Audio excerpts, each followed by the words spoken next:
The polished wood of the gym floor reflected the late afternoon sun streaming through the large windows. I adjusted my teal workout jacket, the zipper brushing against the silk of my blouse beneath. My phone buzzed in my pocket, a sharp reminder of the world outside these walls. I didn't check it right away. I wanted a moment to breathe, to savor this quiet control. Owning this gym, at 28, still felt surreal. Every machine, every carefully placed dumbbell, every framed photo of my first small class. This was mine. All mine. And yet, when the notification finally lit up my screen, a twinge of old nerves pricked at my chest. It was a message from someone I hadn't spoken to in over a decade. Saw your gym. Surprised you made it. I smiled, a mix of irony and triumph curling my lips. Surprised, indeed. Because once, in high school, someone had taken something that belonged to me. A locker. Just a locker. But it had felt like the world collapsing around me. Now, looking around, I realized I'd rebuilt that world, and then some. The familiar smell of rubber mats, the faint tang of sweat mixed with polish, the hum of the AC. It all reminded me how far I'd come. My hand brushed the edge of the counter, tracing the engraved letters of my name above the front desk. Cassandra Cassie, Harper, owner. And now, for the first time in years, I was ready to face the ghosts of the past. I was 15 and painfully aware of how invisible I felt. High school halls smelled of stale pizza and locker metal, a chaotic rhythm of footsteps and locker slams. I'd saved every penny from my weekend babysitting job to decorate my locker, a small sanctuary, painted a soft lavender, with photos of my friends and motivational quotes. It was mine, a little piece of order in a world that often felt messy and loud. And then it happened. Madison Reynolds, tall, confident, perfectly coiffed, decided she wanted my locker. She had the swagger of someone used to taking what she wanted, and with a casual smile, she slid her combination in and claimed it as hers.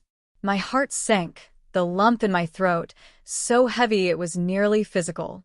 "That's mine," I whispered, voice barely audible. "Not anymore," she said, tossing her perfectly straight hair over her shoulder, as if my protests were nothing but background noise. I wanted to scream. I wanted to cry.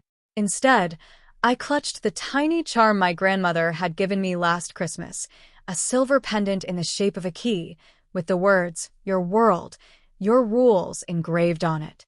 She told me once, "Cassie, never let someone else hold the keys to your life. Take them yourself." It felt almost laughable then. A locker was just a locker. But the sting of being dismissed, the embarrassment as people watched silently, the betrayal, I carried it all home like a weight I didn't know how to shake. That night, I sat on my bedroom floor, pendant in hand, and made a silent vow. One day, I wouldn't need permission. One day, I would own something no one could take from me. And it wouldn't be small. It would be big, bigger than Madison could ever imagine. The pain of that moment carved itself deep into my memory, but it also lit a spark. It was the first time I understood that resilience wasn't just about enduring, it was about reclaiming. And from that day forward, I started quietly building a plan, a path toward independence, toward a world where no one could diminish me again. After high school, I threw myself into work like it was the only way to reclaim the sense of control Madison had stolen. I started small, babysitting, tutoring, odd jobs, but always kept my eye on something bigger. College scholarships helped, but what truly fueled me was a burning desire to prove to myself that I could build something lasting. It was during my sophomore year at university that I met Lila Moreno, a seasoned entrepreneur who ran a boutique fitness studio downtown. I stumbled into her office one rainy afternoon, portfolio of business ideas clutched nervously in my hands, hair damp from the drizzle, shoes slightly scuffed. Lila didn't dismiss me. She looked past my nerves, past the tentative confidence, and said, "You're scrappy. You see opportunity where others see chaos. I like that." Those words lit a fire I didn't know I had. Under her mentorship, I learned more than business strategies. I learned discipline, vision, and the subtle art of negotiation. The late nights were brutal. Spreadsheets spread across my tiny apartment, protein shakes for dinner, and self-doubt clawing at me constantly. There were mornings I wanted to quit, mornings I questioned if I was wasting my youth chasing a dream that seemed impossibly far away. And yet, slowly progress came. My first personal training client, the shy girl who barely spoke at orientation, signed up for a monthly plan. My first profitable freelance class gave me enough to pay rent and keep building my savings. Every small victory felt monumental because I remembered the locker. I remembered Madison. Every tiny success was a step toward the ultimate reclaiming of my power. I also learned the importance of keeping my growth under wraps. My family didn't need to know the details. The people who had doubted me didn't deserve a front-row seat to my evolution. I posted only the mildest updates online, a neutral photo here, a vague celebration there. My empire grew quietly, almost invisibly, and that invisibility became my shield. By the time I turned 26, I had enough saved to lease a small, rundown gym in my hometown. I poured every lesson Lila had taught me into it: branding, aesthetics, community building. Slowly, I transformed the space into a sleek, welcoming environment, complete with polished wood floors, bright mirrors, and motivational quotes carefully framed on the walls. I hired a few talented trainers and personally oversaw every detail. It was exhausting. It was exhilarating. And more than anything, it was mine. Unlike the locker in high school, no one could take this from me. This gym, every weight, every treadmill, every corner polished by my own hands, was a monument to my resilience, my patience, and my unwavering belief in myself. For the first time, I felt the power of quiet victory, the satisfaction of building something from scratch and knowing it could never be taken away. Not by Madison, not by anyone else. I didn't expect them to come back into my life. Not Madison, not Tyler Benson, the boy who once laughed at my gym shoes in 7th grade, not even the casual onlookers who had whispered and pointed when I'd walked past the hallways of our high school. And yet, there they were, standing at the gym entrance one bright Saturday morning, curious eyes scanning the building as if expecting some humble, struggling version of me. I leaned casually against the front desk, smoothing the edge of a polished counter, and let them take it all in. The walls adorned with framed motivational quotes, each one reflecting my journey from that humiliating locker incident to this very moment. The gleaming treadmills, stacked kettlebells, and meticulously arranged yoga mats hinted at precision, dedication, and success. And then there were the personal touches only someone who had built this from scratch could add. A photograph of my first class, my grandmother's silver key pendant displayed in a small glass frame, a subtle nod to the words that had guided me through the darkest days. Madison stepped forward first, her perfectly polished nails tapping nervously against her phone. Cassie. I didn't know. Her voice trailed off, swallowed by the sheer disbelief in her eyes. I smiled softly, a mix of warmth and quiet triumph.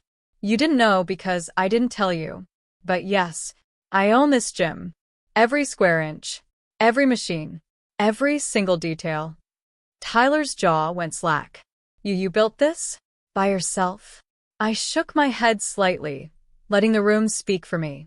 Every satisfied client training in the background, every trainer moving confidently under my direction, every banner of success hanging on the walls, all silent evidence of the years of blood, sweat, and tears I had poured into this. Madison finally found words, though they came out hesitant. I thought you were struggling. I mean, after school. Her voice broke slightly, the realization dawning that the girl they had dismissed, humiliated, and underestimated had beaten them all to the finish line. I could almost see the guilt flicker across her face, mingling with admiration, confusion, and disbelief. I let the pause linger, letting them fully absorb the magnitude of my transformation. This wasn't a boast. It was the truth. I had turned every humiliation, every whisper, every stolen locker into fuel, into ambition, into tangible power.